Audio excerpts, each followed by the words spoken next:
Hello fellow missionaries. Today I'm going to take a peek down a well and tell you a story about that. And we're going to show you what's been happening in our garden and outside of our garden as well. Pretty cool.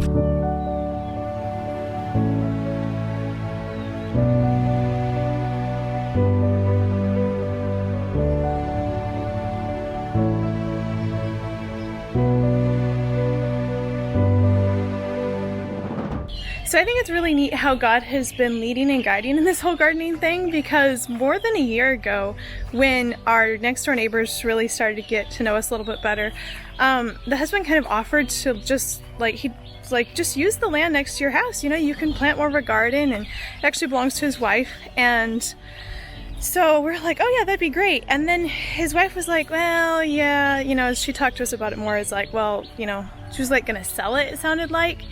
And so we were like, well, I guess that's not happening, you know. But I kind of had this thought, you know, we're not really using everything that we do have. We don't have a whole lot of space like inside of our fence, and that actually goes with the house, but we weren't really utilizing it all yet. And so I thought, well, maybe God is wanting us to wait until we're actually utilizing everything that we have before He gives us the opportunity to expand more. And then it kind of came up casually another time, but then she was still talking about selling it. And then one afternoon they came back in their orchard that's kind of behind our house, that where you can see from there into our little garden behind the house, which is where most of our stuff is growing right now. And they saw the stuff growing, and I think they were just like, wow, it looks really nice. And I mean, as it is, she'd already been getting papayas from us and stuff that she loved, like absolutely gets so excited when she eats anything from our garden. And so they were again like, you know, like, what would you like? Like, you want to plant stuff over there? Because somebody else had been talking about coming and planting stuff, but they weren't going to do organic. And so thankfully she turned that down. We were really thankful for that, because we didn't want a bunch of people spraying like right outside our windows. So we're like, well, we'd kind of like, you know, if we could have more space, we'd like to grow some fruit trees like banana trees, papaya trees, stuff like that, and, you know, expand our garden space a little bit. And so they're like, okay. And she's actually been talking about it and like planning for it ever since. So yeah, that's how it all happened. And this here behind me, you can see is a fence. And like this whole area now is what we are turning into more garden space. And believe me, we're not going to be able to eat everything we grow in here. We're going to be giving it to the neighbors. And that's part of like what we want to be able to do. But it's also been great because like the lady who owns it and her husband, they've been over here multiple times just watching us work on it. And it's been a great way to connect with them more and more. I'm really excited to see what God brings of this developing, deepening friendship, because I know He's working in their lives and He has a plan for a way to reach their hearts.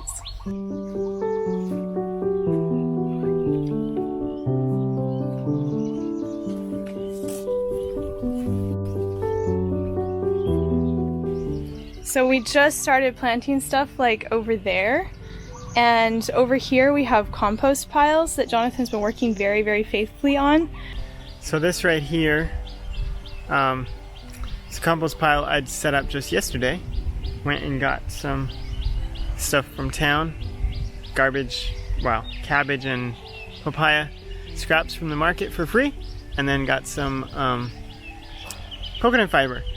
Hoping it'll be done real quick so we can put it on the garden here, but I want to see what the temperature is.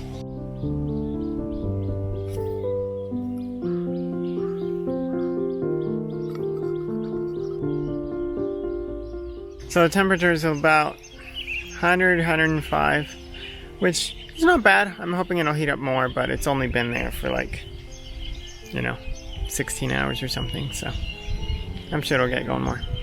One last thing about this though, like one of the clearest lessons I see out of this is that God calls us to be faithful with the little bit that's closest to us first, before He gives us the opportunity and the privilege of expanding to greater mission fields, to greater fields of labor. So let's be faithful and patient and see what God can help us do with the things that are closest, with the opportunities that are nearest to us, and seek to be faithful in those and patient with those, and see how God leads to bigger fields, to broader areas, and maybe to foreign countries even.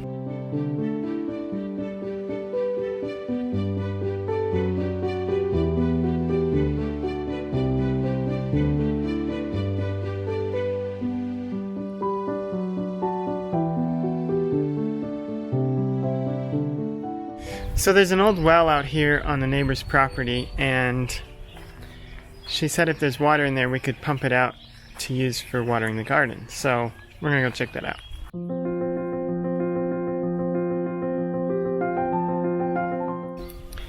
I've got some string, my flashlight. What else could I possibly need? Ooh. I guess there was a vehicle that drove into it or something and broke the wall down on part of it. And then the guy who owns cows that they graze here, he piled a bunch of sticks on it because he didn't want his cows to get in the well, which is understandable. Let's see if there's any water in there.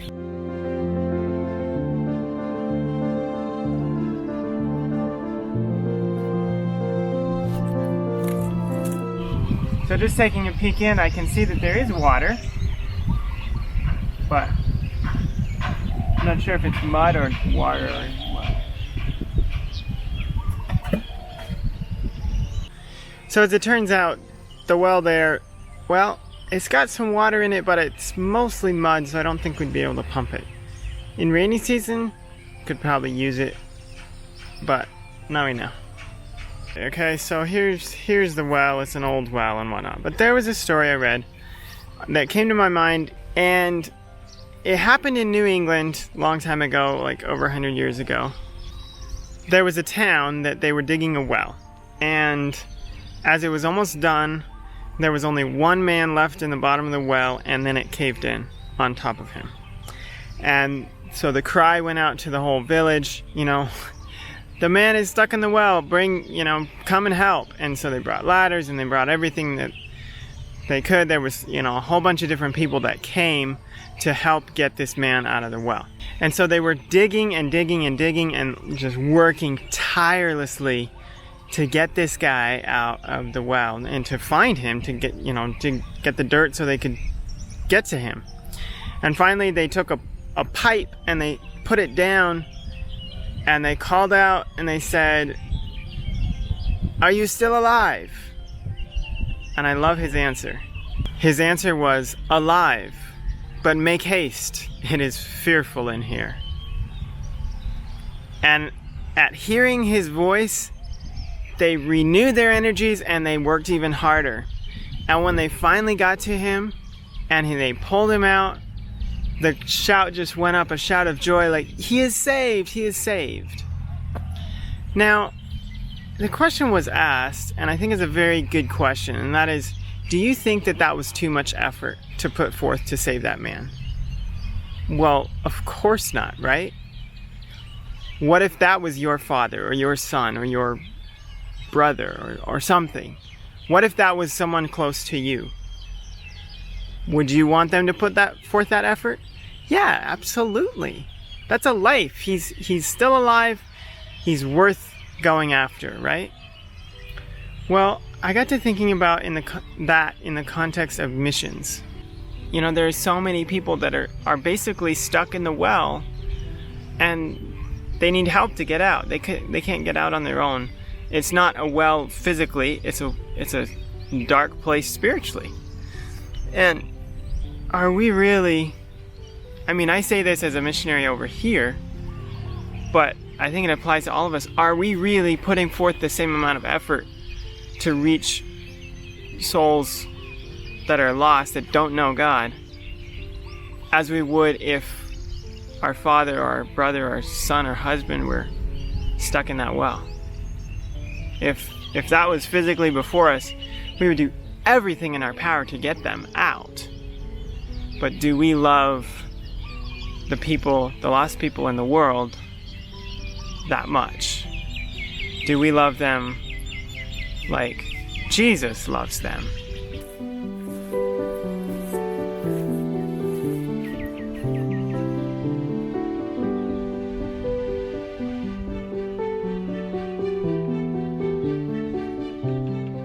That's all for today, friends. Thanks so much for watching. We hope this was a blessing to you and that you'll join us next week here on Mission Viewfinder for another video. God bless.